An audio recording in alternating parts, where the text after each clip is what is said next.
உலகத்தில் எங்கேயுமே உனக்கு உட்கார இடம் கிடைக்கல தானே? ஆ, வாயை எப்போ பார்த்தாலும் திறந்துட்டே இருக்காத.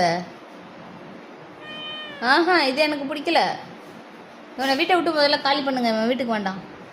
அந்த பாண்டா பையன் இதே மாதிரி தான் வந்து நடித்தான். நடிச்சுட்டு அவன் 7 மாதத்தில் ஓடினானா, இவெல்லாம் 5 மாதத்துலேயே ஓடிடுவான்.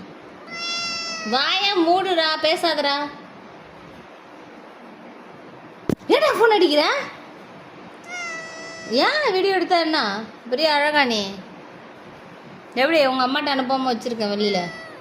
உங்கள் அம்மாவை பார்த்தியா? திமிரு பிடிச்ச வேலை.